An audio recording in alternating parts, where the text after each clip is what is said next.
Maybe we'll talk while we're All right, we're live.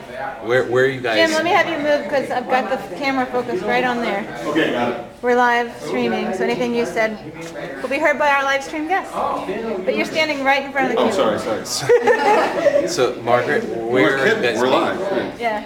Where are you guys meeting to start the march? At the right in front of the MATC at 12:40. 12:40. And Okay. the rally's 12:45 to 1:30. At Don't the worry. camp. That's no, I'm fine. I just need to know. Too much in my mind. Yeah. I just need banner holders. If I'm on a huge banner downstairs. Well, a few more minutes to wander in. What? Say hello to our live stream community. You're on the air right now. This is the most exciting conference I have ever been to. We are breaking down the silos. Democratizing everything. Yes. People power everywhere. Okay.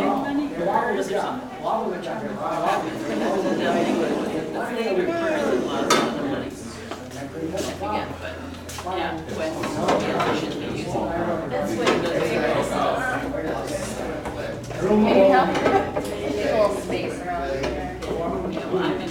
Break a bunch of fire cars. Oh, right, that's a mistake.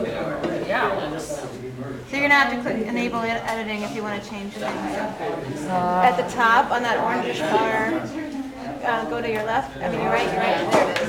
And then just wait a moment. Oh, I'm glad I looked at this. I mean, this slide I made at 2 in the morning.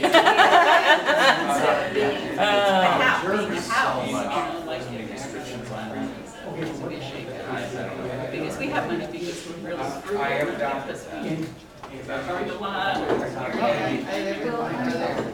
So this is one audience.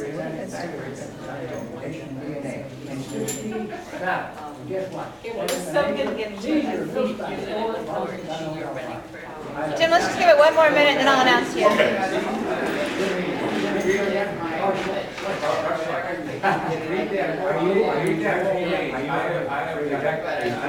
Okay.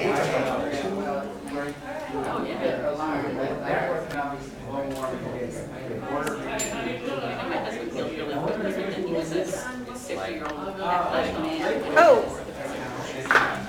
I was gonna give you batteries.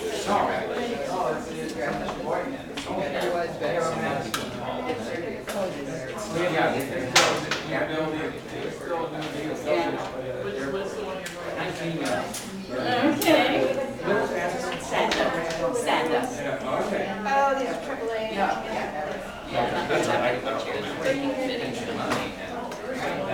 In my other co-chair is like a 24-year-old guy, so I really have to youth in there now. Okay, we're going to go ahead and get started. We're here for the 11 o'clock conference. It's called Saving the People's Post Office. And Jim Sauber is going to be our presenter. Welcome. Hello, everybody. Thanks. We had such a wonderful session this morning that had such a sort of spiritual aspect to it, and with a lot of hope and sort of a local focus. And it was really great to be there. But now I'm going to drag you all down back into national politics to talk about the fight over the Postal Service.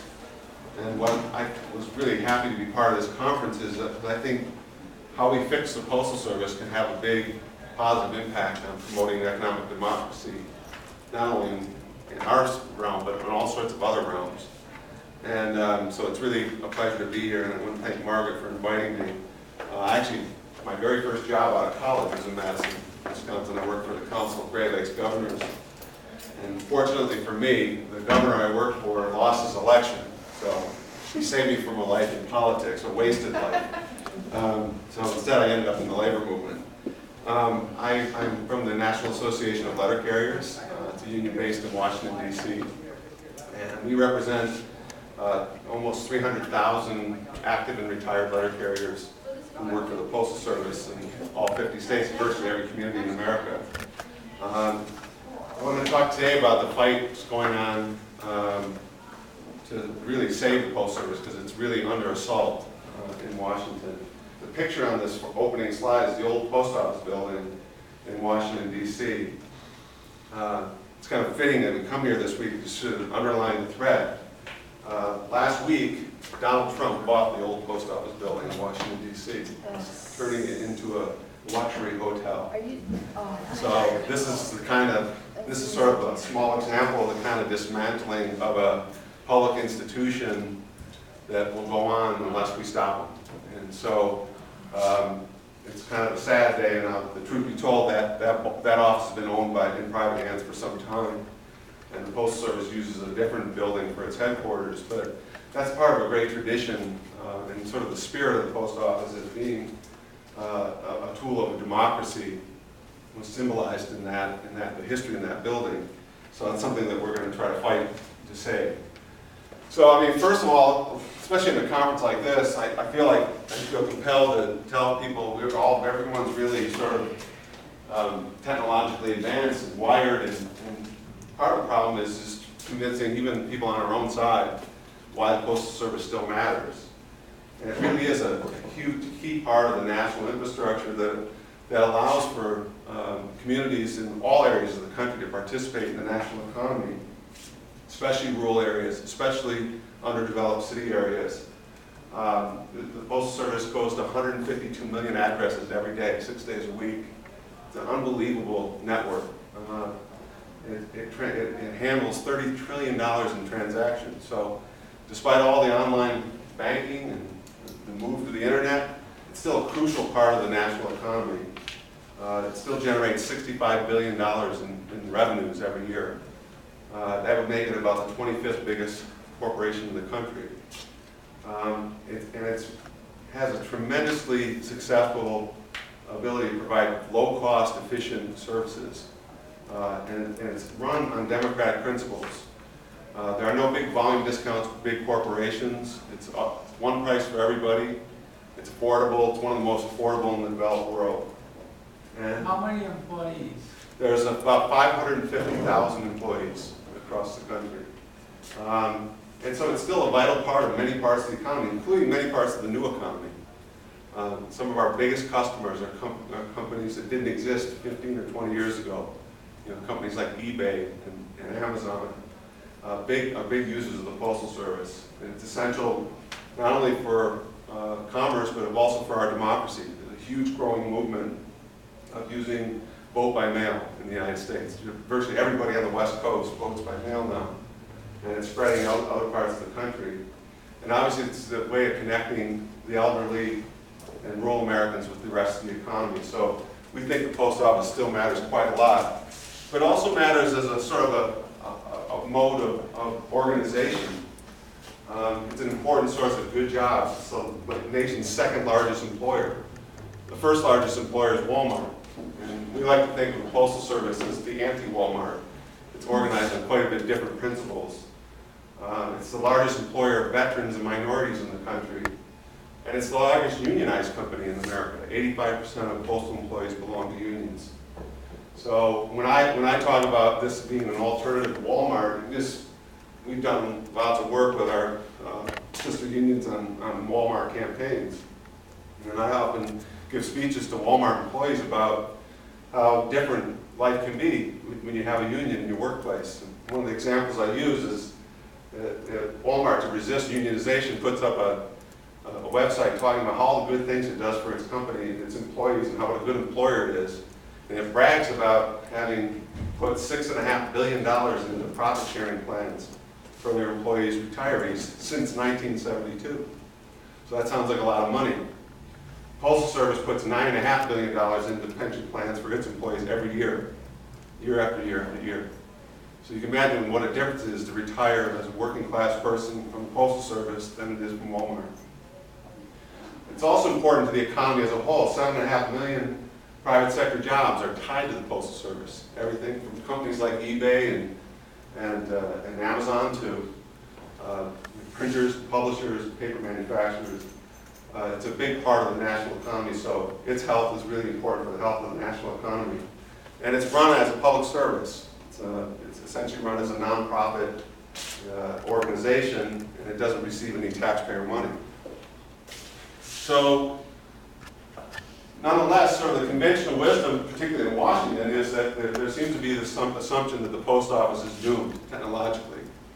You know, we saw a lot of that talk even this week in Washington when the Washington Post was bought by Jeff Bezos. It's sort of the feeling is like the end is nigh because of, you know, just all sorts of paper-based businesses, and certainly the publishing world is really under pressure because of the internet.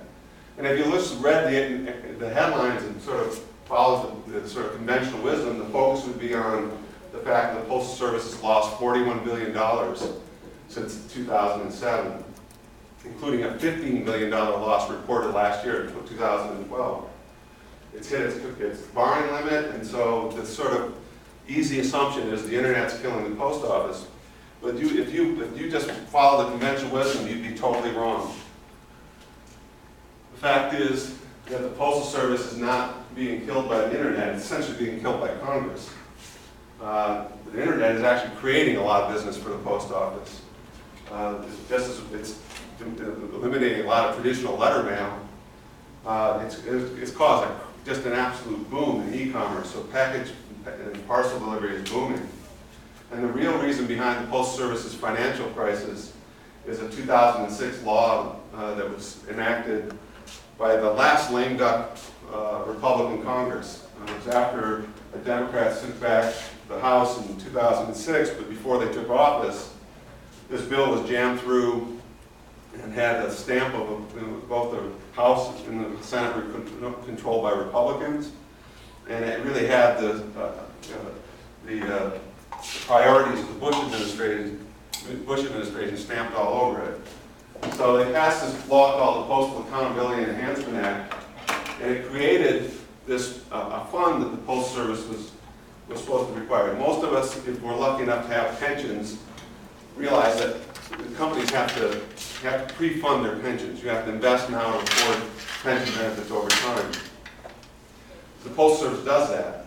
What's different about what happened in 2006 is that the Postal Service was required to fund its future retiree health benefits the same way it funds pensions. And not just in a sensible manner, in a very punitive, punishing way. The Postal Service was given a 10-year schedule to fund 75 years of future retiree health benefits over a 10-year period. And what was made it especially onerous, so it's $5.5 billion a year for 10 years. It was put in place just before the economy dropped off the ledge.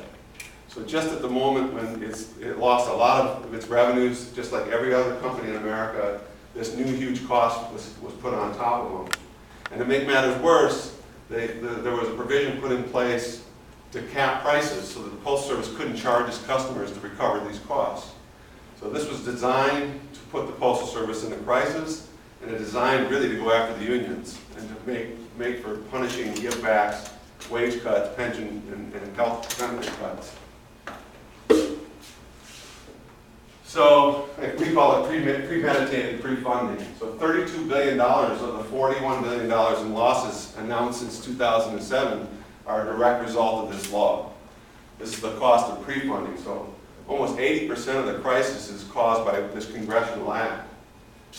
No sensible company would do this to fund this put this amount of money towards retiree health. I'll talk a little bit more about that in a minute. The fact is that in 2013, 100% of the loss the Postal Service has reported, which is now about $4 billion for the year, 100% of the loss is due to pre-funding. $4.2 billion have been put into this pre-funding fund this year. And so just yesterday, the Postal Service announced its third quarter results. It announced to the nation, that to the newspapers, that they lost $740 million. But the reality is, there's a $1.4 billion charge for this retiree health pre-funding, which caused that loss. Without that charge that no other company in America has to do, the Postal Service would have been profitable. So the Postal Service has returned to profitability. In fact, its revenues are growing pretty strong. The economy is growing about 1 or 2% right now. Postal revenues are growing by 3.5%. Package parcel revenue is up 8%, and volume is up 20%. So the Postal Service is actually getting quite healthy as the economy recovers, but the conventional wisdom in the media is this is a failing company that should just be dismantled. And this is what we have to try to stop. This kind of gives you the numbers. And in fact, even the rest of the loss, the Postal Service is essentially breaking even because over the last 6 or 7 years they've had a lot of accounting charges just because of declining interest rates. That leads to increases in long-term liabilities for workers' compensation. And they have these non-cash expenses that they declare. They've actually had to declare $8.5 billion in adjustments on workers' comp. So the reality is, despite the worst recession in 80 years, the Postal Service essentially broke even between 2007 and 2012, and that now we have returned to profitability. So this is quite a bit different story than what you would get in the media and certainly from the debate in Washington. In fact, the Postal Service's pensions are actually fully funded. I always refer to it as the healthiest failing company in America because most pension funds are not fully funded now. And in fact, they're fully funded using very unfavorable accounting methods that the government uses to kind of cover up the hole in its own. The federal government we have a commingled pension fund, and they use very unfavorable methods to kind of cover up the size of the rest of the federal government's pension pool. And so the Postal Service has also put, so far, $50 billion into retiree health funds. 2/3 of companies in the Fortune 1000 don't pre-fund retiree health at all. Of the ones that do, you can see from the chart on the left, very few have come anywhere close to the level of funding that the Postal Service has. So the whole focus of the Congress has been making us put more and more money into a fund that's got enough money in it now to pay 30 years of retiree premiums. And there's not a single company in the planet that would do that at a time when they're trying to adjust to changing technology. I just have, for like a regular company or whatever, how far in advance do they normally like set aside money for? Well, like I just said a minute ago, there's an annual survey that Towers Watson does. 67% of Fortune 1000 companies put $0 away. They don't put any money away, no years. Oh. It's not required by law or by accounting standards. So the Postal Service is totally unique. There's 25 million businesses in the U.S. We're the only company that's by law required to do this. Do they sometimes Sometimes they do. A lot of times, like especially in the unionized sectors, Okay. by union contract, they'll be required to pre-fund it, just so that gives workers security that those benefits will be there when they need them, when they retire. So a lot of the companies on this are typically been in unionized sectors. So AT&T is a unionized national telecom company. They have funded 25% of their future liabilities. That's probably 5 or 10 years. Okay. We've got 30 years in advance. Okay. Thank Right. you.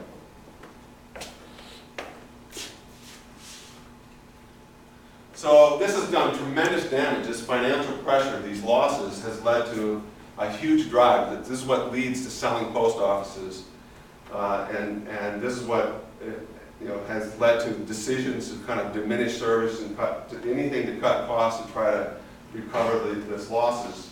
Over 200 processing plants have been closed. Post Service announced the slowing down of delivery standards, which really is not a good idea. That just drives more business away. They closed 4,000 of the 36,000 post offices, and even worse, in 13,000 post offices, they dramatically reduced hours. So these are very self-defeating decisions. Offering slower, less service is not a good business strategy for any company or any agency or any public service. 190,000 jobs have been lost. So we have 550,000 jobs. There used to be 750,000 jobs just in 2007.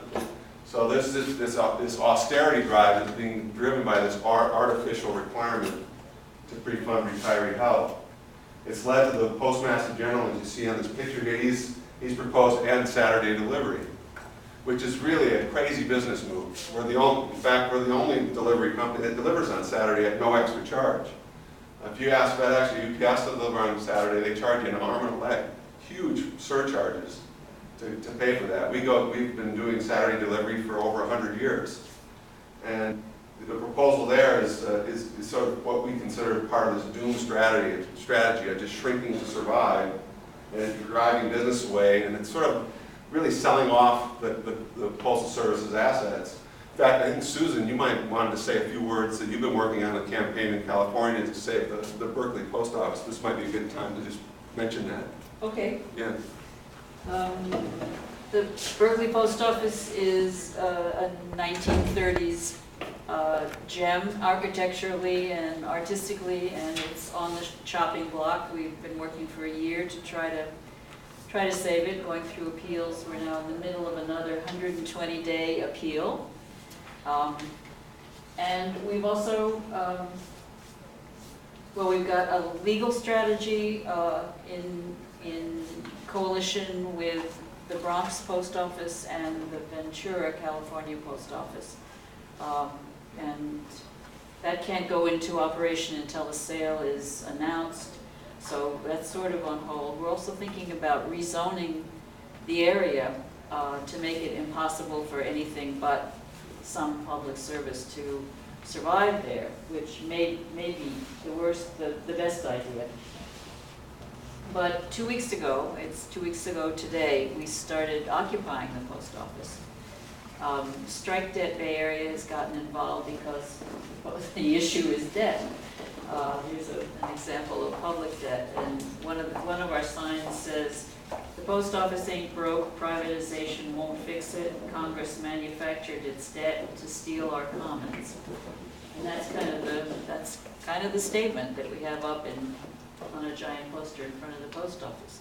But we've been there in tents, occupying it for 2 weeks, and we intend to stay until they stop selling it, until they give us back our commons. Right. And this is happening all across the country. There's a lot of post offices, really famous historical post offices, with a lot of historical New Deal art. You know, Ellen and Mark had at their conference at the Public Banking Institute had a great presentation from a professor at Berkeley who's trying to save this artwork. And we're working, our union is working with him to see if we can help in that effort as well. But this is like selling off the heritage of the country because of an artificial debt crisis created by Congress. So right now we have two big battles going. We have a short-term battle and a long-term battle. The short-term battle is over a separate piece of legislation having to do with whether or not we're going to continue to deliver on Saturdays. There's big pressure. The Postmaster General wants to do it. Frankly, the White House has kind of given in on it. This is one of their chits that they use in the budget deficit reduction, the failed budget deficit reduction talks. They came out, this is one of the things that they were willing to give to get the other side to give on their side, which of course they never do. And so between now and September, this legislation has to be renewed to continue Saturday delivery. We think it's vitally important we win this because not only is it bad business, the Postal Service had a consultant do a study on this, and they found that by eliminating Saturday, about a third of their businesses want Saturday delivery. Companies like prescription drug benefit managers, they do drugs through the mail. Obviously, e-commerce providers, weekly newspapers. Saturday is the best day for them to get people to read local news. It's when they have time in their home. It's when they can time ads for local sales and local merchants. They discovered that they would lose $5 billion in business by getting rid of Saturday delivery and only save $3 billion in costs. But they had already committed to this, and the politicians were really pushing for a pound of flesh to downsize the Postal Service. So they ditched the study. They announced that it was flawed, and then they went back to the drawing board, and lo and behold, 2 months later they came back with the numbers looking the right way. So we think it's an absolute disastrous business strategy. But worse, part of this proposal to end Saturday delivery is to open up the country's mailboxes to private companies. So the idea would be if the Postal Service doesn't deliver on Saturday and Sunday, private companies would be allowed to do so. Well, this will just unleash a wave of deregulation. Once they get access to those mailboxes, they're going to demand it not just on Saturday and Sunday. They're going to demand it 7 days a week. And once you do that, that breaks down the whole model of the Postal Service, a universal service. That means that they're going to come in and they'll serve Brentwood and Hollywood, and they'll leave Watts to the Postal Service. The low volume, low profitability areas will be left at the post office. Private companies will skim all the best neighborhoods, high dollar neighborhoods, and the Postal Service will fail. So winning this Saturday delivery fight is really important in keeping universal service at affordable rates, democratically affordable rates. So far so good. We've gotten this bill through both the House and the Senate and the committee level. because there are actually, believe it or not, there are many Republicans from rural states that know how vitally important the Postal Service is, and they're well positioned on the committees. But we got a hell of a fight going forward to win this. For us, it's a big jobs issue. You know, we have a national jobs crisis. Eliminating Saturday delivery will eliminate 80,000 full and part-time jobs in the Postal Service. And so we think it's just not only is it damaging to the economy, it's a bad business strategy, it's also just completely unnecessary. This is all being driven by this pre-funding mandate. And so we think that this is why we've been leading a campaign. We've won 3 years in a row. It's a miracle. But you know, this is a sort of short-term battle we really feel like we have to win. At the same time, there's a big fight about just an overall reform of the Postal Service, just because it has hit up against its debt limit.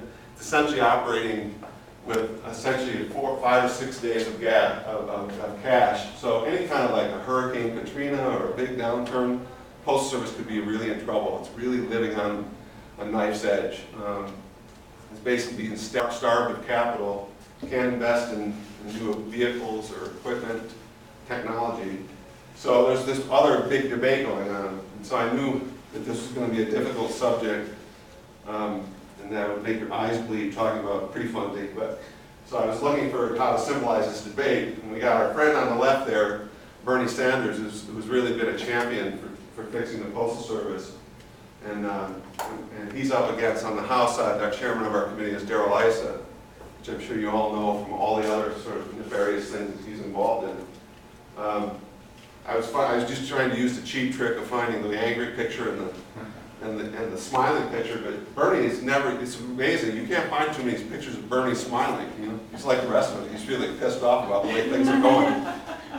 So he has sort of this fake smile, so I thought to accentuate it, it'd be really cheap and have the halos and the horns, you know? But this really kind of captures, this is the two visions of the post office that are in competition right now in Washington. For us, you know, obviously the starting point is reducing this retiree health costs or eliminating this pre-funding burden. But we can do it both ways. We can use our pension surpluses. We can do some Medicare reforms that will bring down the cost of retiree health. The most efficient healthcare, as bad as our healthcare system is, it's still the most efficient, low-cost way to provide healthcare, particularly for seniors, is through Medicare. The Postal Service has sort of closed out some of the best aspects of Medicare. And so by integrating that, we could reduce the Postal Service's costs. We could use, we could use the pension surpluses that they've so far denied us. We could invest the retiree health fund more appropriately.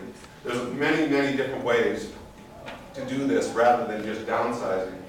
But we feel like the Postal Service needs to be liberated to offer new services and to use our existing networks to serve other public needs, and that will, in ways that will generate revenue and stabilize the overall service.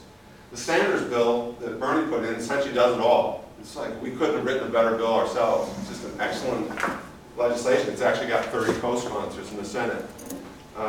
Unfortunately, he's not really well positioned on our committee, which we'll get to in a minute. On the House side, we have a bill that was introduced just last month by Darrell Issa, and it essentially embraces the status quo. Let's downsize the Postal Service so that they can afford these pre-funding payments. So it ends Saturday delivery.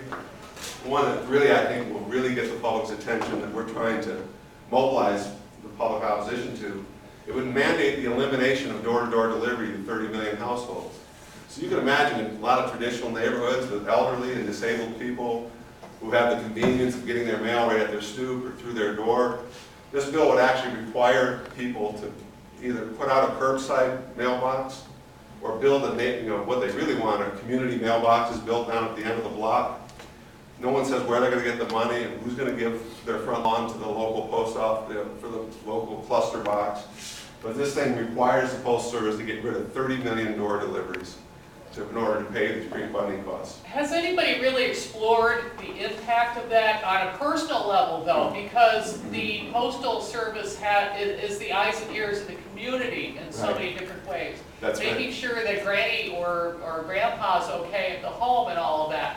and new levels of police services would be needed to offset the loss of those eyes and ears. Yeah, you're absolutely right. No one, the fact is this was just unstudied, there was no hearing on it, they just stuck it in the bill. This is for him it's just sort of diminishing the Postal Service, but you're absolutely right. It's sort of one of the core functions. I know for our members, we do a number of programs. We have a big national program called Carrier Alert. And the point of it is that elderly and disabled Americans can sign up for it. The letter carriers will stop by and say hello to them every day and make sure they're okay. And contact the local senior citizens councils if seniors need help. And that's, once you take people away from, once you take the letter carriers away from the door, they can't look after people. They will be down in the corner at some cluster box, and it just breaks the connection between the Postal Service and the people it serves. So on top of this, this bill will really go after the unions. It creates a financial control board with the power to void union contracts, cut pension and health care benefits. It would essentially do to the Postal Service what's happening in Detroit. Bring some outside folks in just to sort of take it over and undemocratically cut, attack worker rights as well as their health benefits and pensions. So unfortunately, this was adopted on a party line vote. They had a very quick 1 or 2 day hearing, marked it up, and now it's sort of pending to go before the floor. So that's the House side. Now the good news is, in the last Congress, they also passed a bill, but they could never get it up on the floor. It was so unpopular, filled with stuff like this, that we've been able to really mobilize all across the country. I'm going to talk a little bit about our campaign in a minute, but it was so unpopular it never was brought to a vote, and we're hoping the same fate awaits us as well. The real danger is on the Senate side. We have a senator who's putatively a Democrat, Senator Tom Carper from Delaware. That's sort of like when you're the senator from Delaware, you're the senator for the big banks, because they all have corporate headquarters in Delaware, and they sort of look after their interests.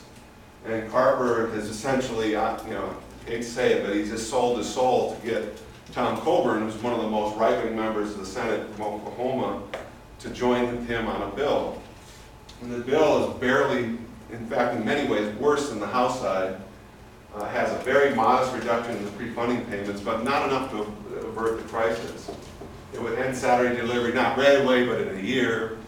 It would end door-to-door delivery, not now, but a couple of years down the line. It's just sort of a light version of the ISA bill. And it really it limits the pension and health care cuts to new employees. So that's all you get from the Democrats is, we'll sort of grandfather in the existing workers and screw the people who are coming next. All to sort of keep this basic status quo in place, pre-funding at all costs. And this was introduced on August 8th. It's not even been marked up by the committee yet. But so the battlegrounds have been laid. Right now we've got two pretty bad bills forming the debate. So what we've been doing, we're sort of doing this year what we did in the last Congress. We really focused on a grassroots coalition building campaign. We set up a campaign website called deliveryforamerica.com. We use that to recruit allies all across the country. We've got more than 5,500 small businesses to join our campaign on postal reform. We have a network of, our union has state associations, and we have congressional district liaisons in all 435 districts. Their job is to go out and build coalitions to support our campaigns in Congress. We've been really trying to up our game in social media to build a strong coalition to oppose these bills. It worked very well in the last Congress. Like we said, the House bill never even got a vote. We intend to do the same thing. Our sister unions are doing the same thing. You may have noticed an ad campaign that's been running with the American Postal Workers Union on the Postal Service in recent weeks. And our sister unions are working together during the August recess on joint lobbying to kind of build opposition to what they're trying to do to the post office. What we've, and one of the things that attracted me this weekend and all the different meetings going on is making connections with these larger progressive community and try to aim bigger. And this is what we've done with Senator Sanders. is to think about using postal reform as an opportunity to promote economic democracy in many different ways, and at the same time stabilizing it and preserving it for the 21st century. So this is what we got involved with the Public Banking Institute to work on ways to bring financial services through the Postal Service. This is something that's been done all over the world very successfully, and not just in the old days. I mean, our post office used to have a savings bank that existed between the 1930s and the 1960s, and it was a reaction to the Great Depression, and it was eventually killed off largely by the banks that didn't like the competition.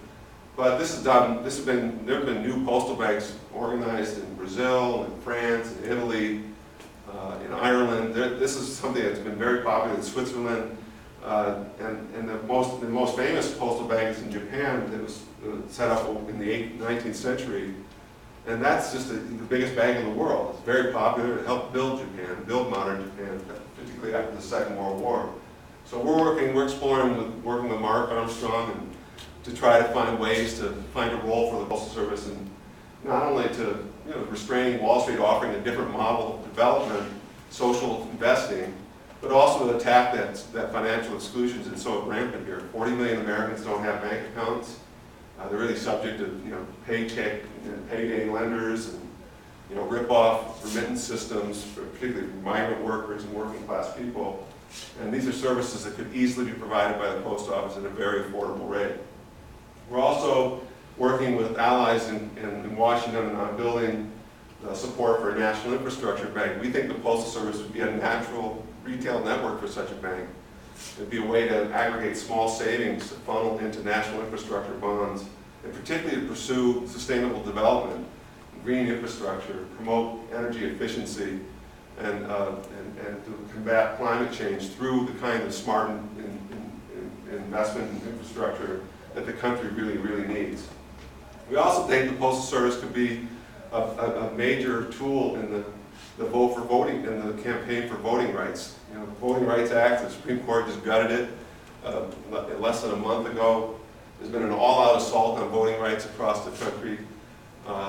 Sadly, one party has just decided that voting is something that should only be for their side, making it much harder to vote, to register, long lines.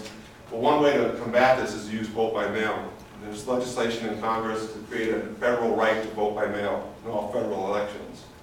And this is vote by mail has just worked tremendously well, especially on the West Coast. Oregon conducts all their elections through the mail. They get tremendous turnout. They get 87% turnout in elections. They get 55% turnout in local elections. And it's all over the country. I saw New York City had a city council race last year, and 12% of the people voted. I think something like that voted for the mayor of LA. That's just that's appalling. And so vote by mail can not only make it easier to get around the forces of voter suppression, it can build our democracy. It can make working class people take part in it and change the values that our politicians promote. So we're hoping for a larger debate to inject these larger issues into this debate over postal reform, and that's why we're working with allies like you. So we have various ways you can connect to our campaign. If you can follow us on Twitter, follow us on Facebook.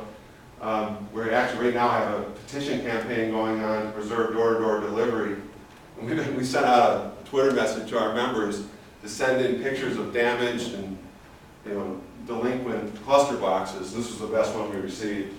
It's just actually torn apart. So the whole idea of privacy and security of the mail, things like medical records and money and all sorts of things get delivered in the mail.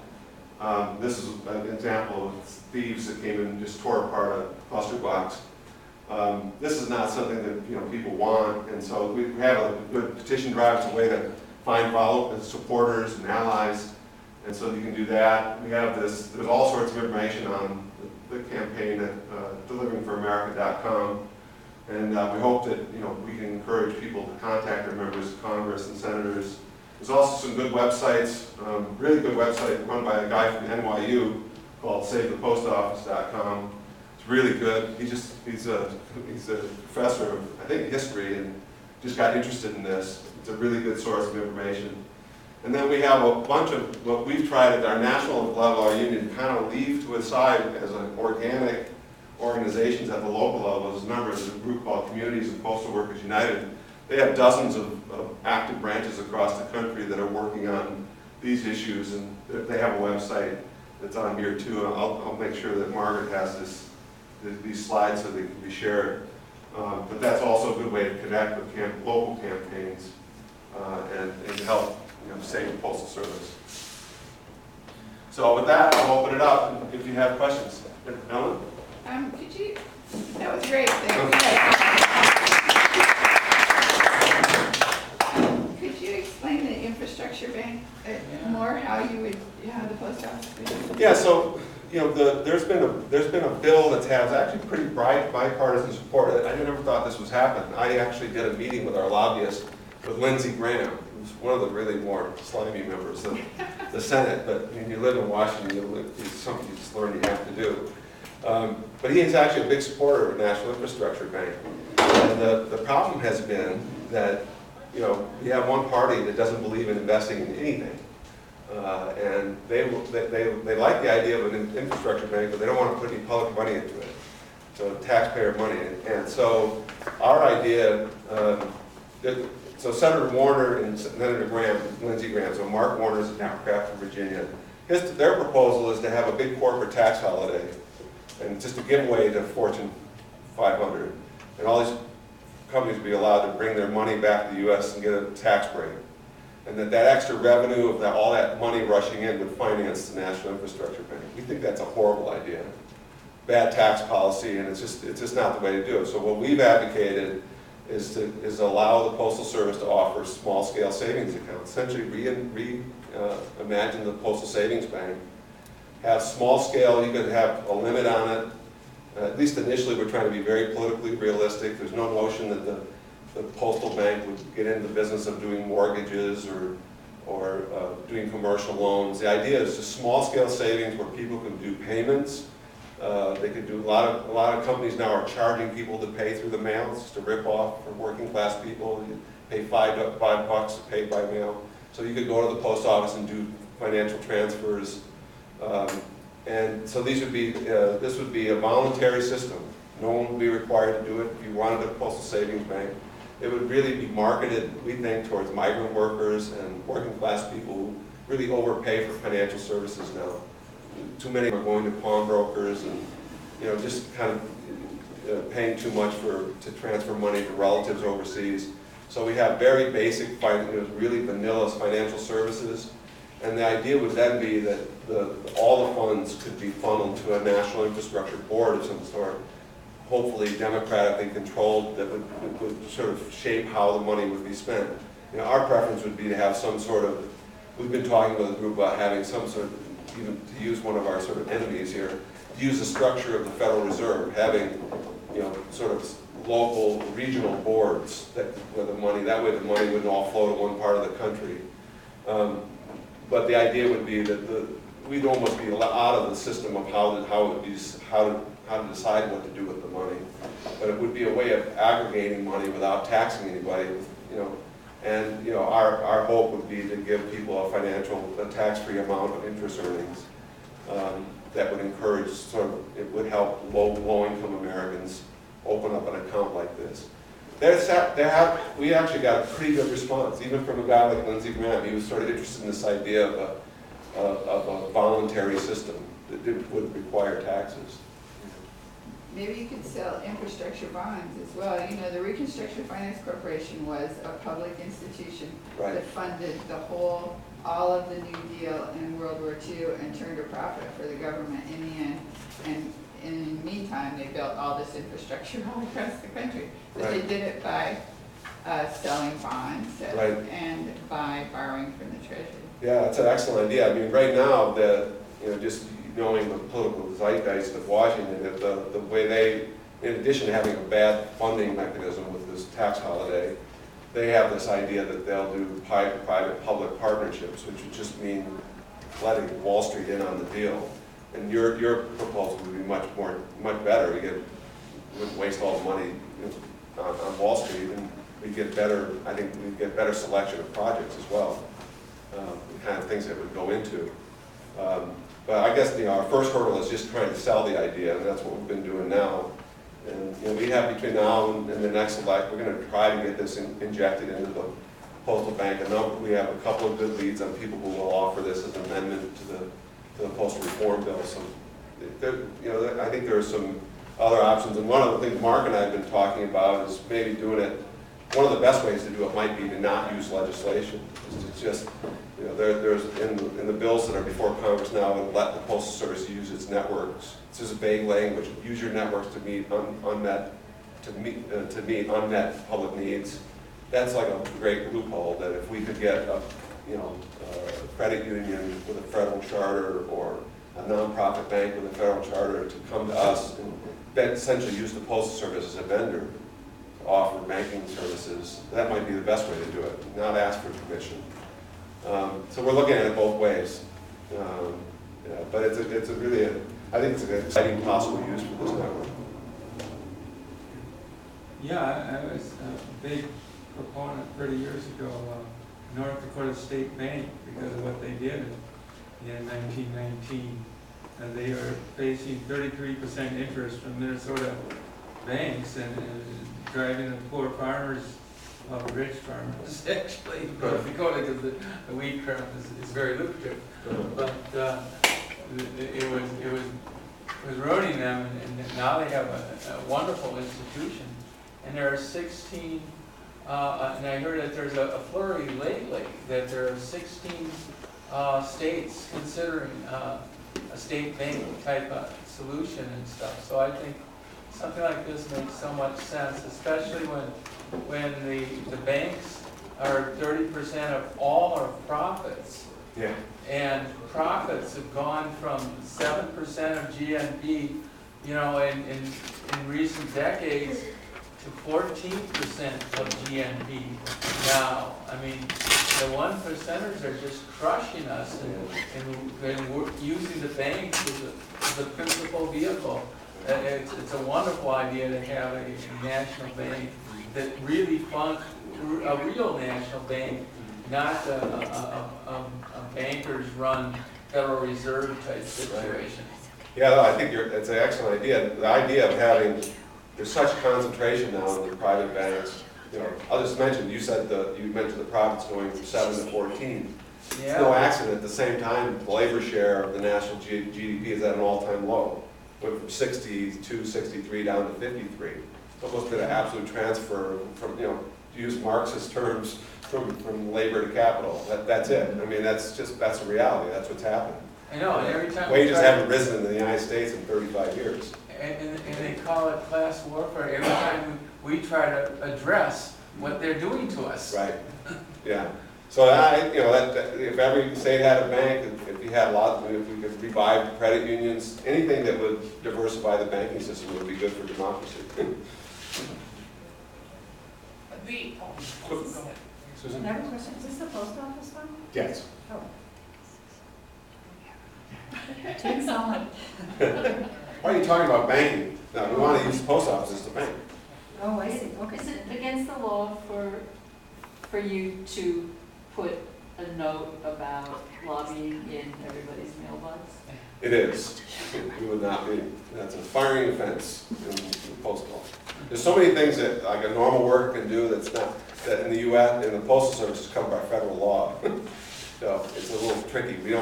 What we try to do because our members, we reformed the Hatch Act. There was a Depression era law that they really was aimed at FDR to stop public employees from doing politics. And in 1993, we got a pretty good reform of it, so that as long as you're out of uniform, off the clock, you can do politics now. And our members are quite active. So and even on legislative things, if it's pure legislation, they're even allowed to do it in their uniform, so they're not on the clock. Yeah. Margaret? I've thought for a long time about creating some sort of sticker to put on my mailbox, something like a heart saying, I love the U.S. Post Office. Yeah. What a good idea. Is that something that you guys could do through one of your websites? I figured that way it raises awareness and it shows support for the, That's a great idea. That's a great idea. We love our postal work. We actually run out the door to make her not have to go up the steps because she's No, that'd be a great way to let our members know that they have support too. They feel really besieged, to tell you the truth.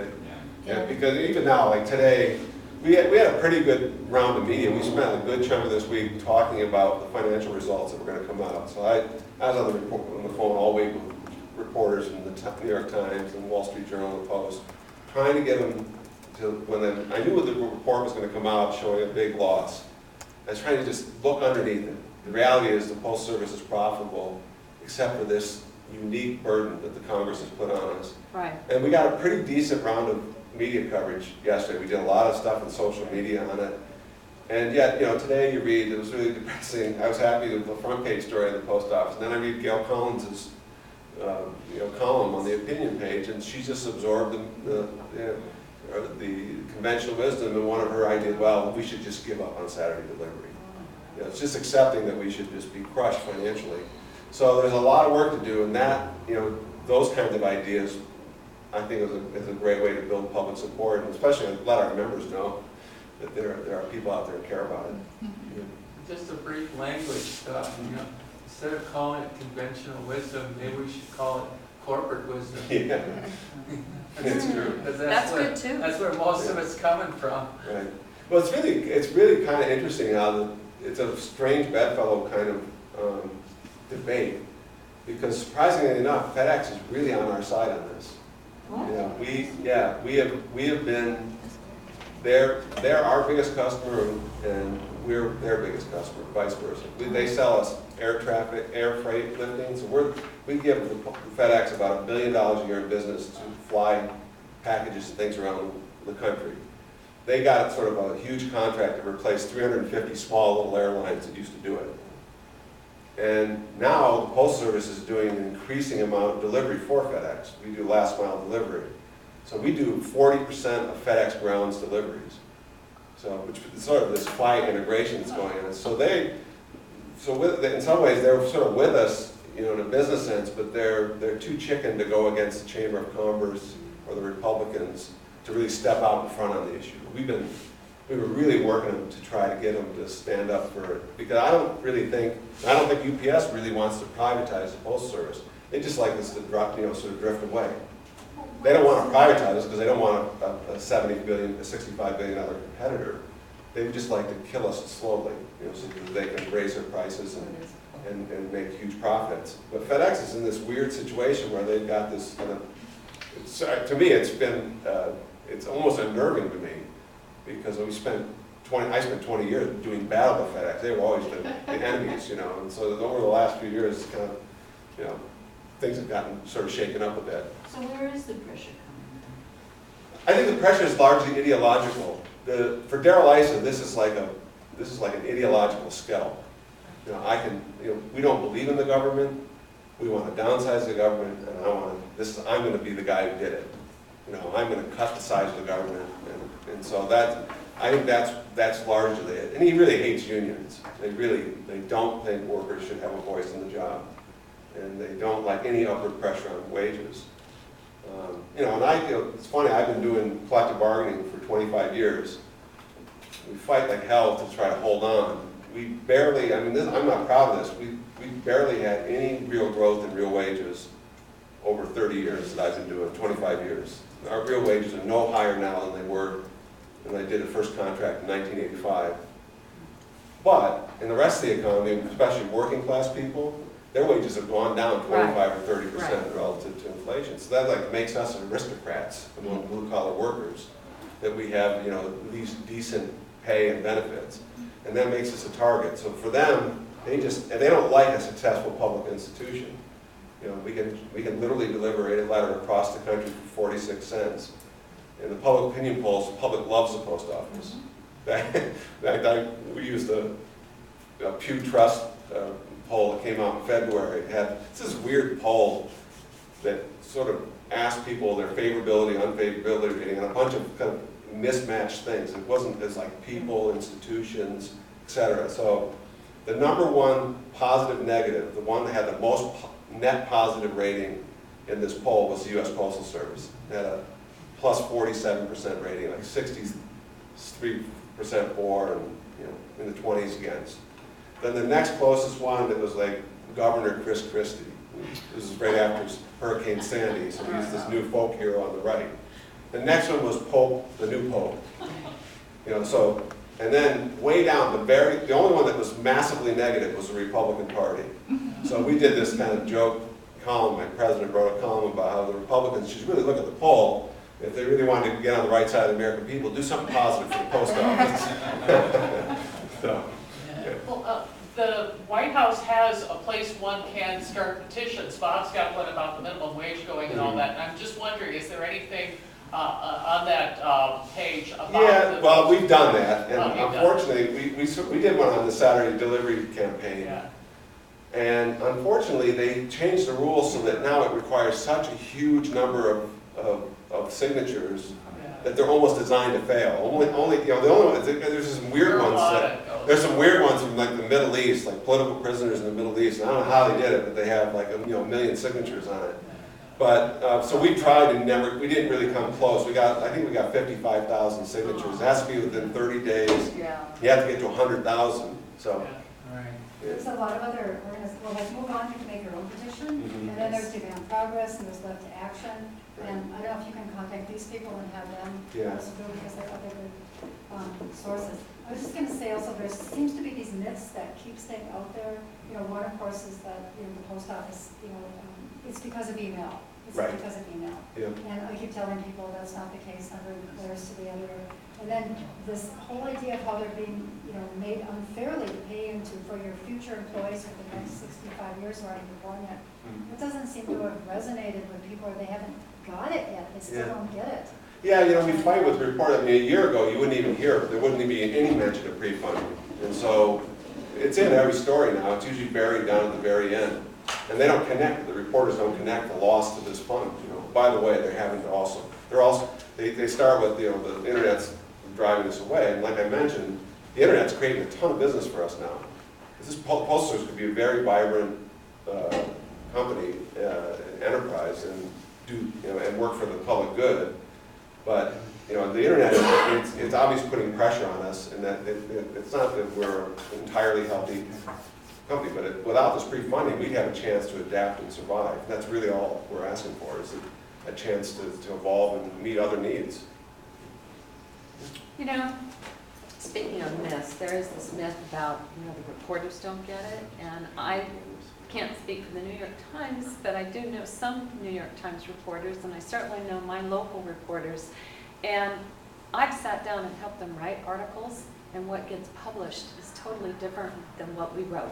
Yeah. And they have no control over that. Yeah, they really do battle with their editors, you know.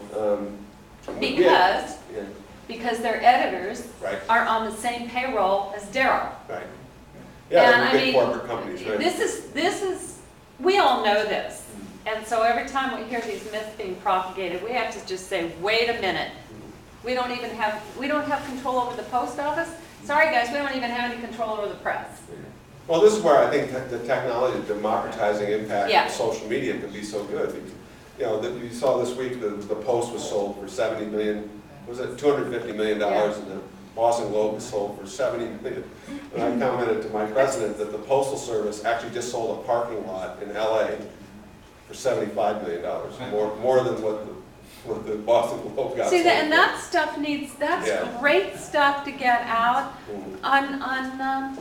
on Margaret and Kevin's Yeah, show. I mean, that's part of just why a we've whole been- conversation about Yeah. that will go across the country. right.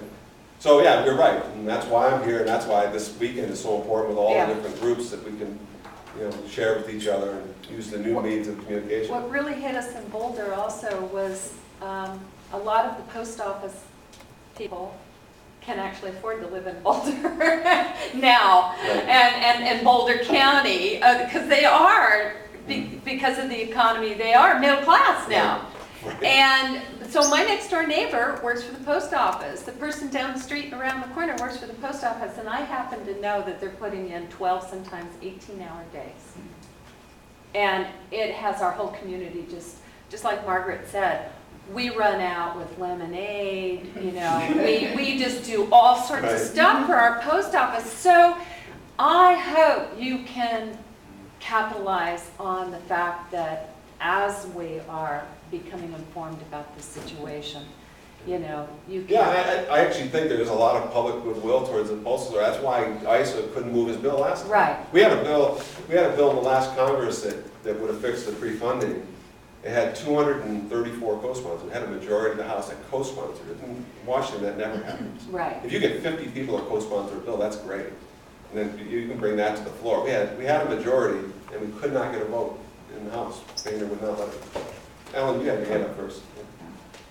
I'm getting excited about this Reconstruction and Finance Corporation idea. No, I think we can do it. Because that's what, during the New Deal, Roosevelt went around Congress, and that was the beauty of the Reconstruction Finance Corporation.